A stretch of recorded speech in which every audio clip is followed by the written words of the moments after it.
So the Knockout Chaos Chief Support fight is what we're going to talk about now in this video, between Joe Joyce. Why am I saying Joe Joyce? It's like that name just gets in my head because the what Zhang done to him, but actually Joe Parker, Joseph Parker, and Zhilei Zhang. So there was a bit on the line for this fight, a WBO trinket.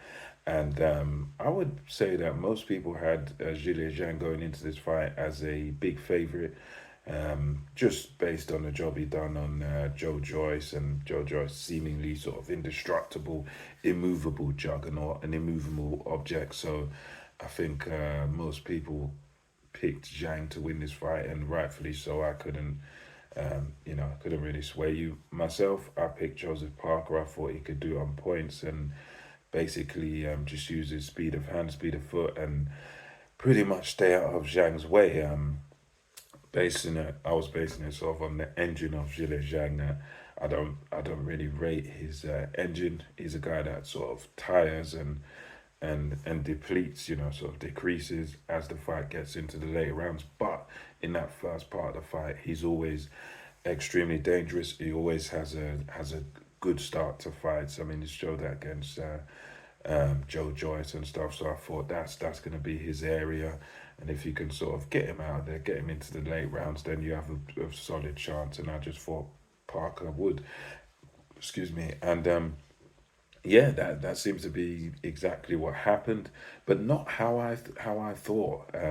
Because I'd say that Zhang had a very good first part of the fight. Joseph Parker was always competitive. He was throwing combinations and stuff, but for me, he was getting caught out quite a bit, and Zhang was landing the more eye-catching punches, especially in those first couple of rounds. Zhang was landing the more powerful punches that did make a dent, and Parker was quick, and but some of Parker's work was missing and whatnot. But I don't know how the judges felt about that. But yeah, it's like it was busy throwing punches, but I felt it was like 50-50, some of it missing, some of it not.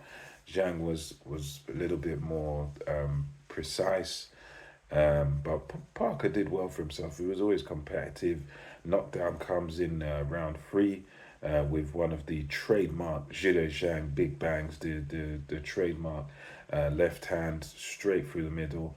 And yeah, very good shot by Zhang. But to his credit, Parker was, after the knockdown, you could tell he was upset with himself, but very clear headed. He gets to his feet, and again, just gets back to business and boxes quite well. And he actually, in the fourth round, the round after the first knockdown, Parker done well too, as he kind of threw a big looping right hand. It was like a kind of right hook, and straight into Zhilei Zhang, and it managed to shift the big man. And he's talking whatever he was, 19 and a half stone, or something of that nature. Huge man, and Parker managed to shift him with that shot. Zhang sort of shrugged it off. But yeah, good bit of progress there by Joseph Parker, and he was doing well for himself. And yeah, going from there up until the second knockdown, it was competitive. It was sort of swinging back and forth, and then Zhang manages to do a bit of work on the inside. Zhang manages to chop down with a good right hand. Joseph Parker goes down again. And yeah, on points, I was thinking, wow, this is going to be a huge deficit for Joseph Parker to get back from. But to his credit, Joseph Parker, I think what probably swayed the judges, and what made me think, wow, this fight, despite the knockdowns, this is going to be very close, was the fact that I think Joseph Parker kind of swept, a good chunk of the last sort of 5 rounds, about, I don't know, maybe 4 out of the last five, something of that sort of ilk. I think he kind of swept that.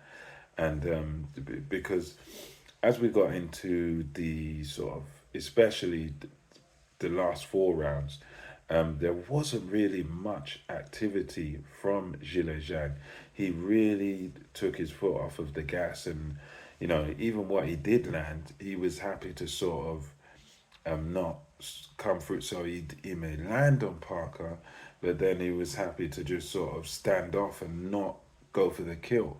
This could be down to fatigue. Maybe he didn't have the energy to do it, but nonetheless, I think he kind of let Parker off the hook a bit in those big championship rounds, in those, especially those last four, excuse me, between sort of 9 and 12. I think I felt Joseph Parker swept those and scored some valuable points. And you know, not all of Joseph Parker's work was accurate or was landing, but I think enough of it was landing. And the fact that Zhang was doing so little in those last rounds of the fight, for me, that's what I can see. That's what I believe, at least, swayed it in Joseph Parker's favor. Um, I think it was very close. It's one of those where when the result came out, it was majority decision, so it wasn't nothing unanimous. One of the judges was different, but two out of the three judges had it in favor of Joseph Parker. So, yeah, well done to him. Congratulations to him. It's kind of an upset of sorts because, much like going into the Wilder fight, going into this fight, a lot of people thought that Zhang will take Parker out, and you could see in this fight that there was a massive, there was a big difference when it came to punching power.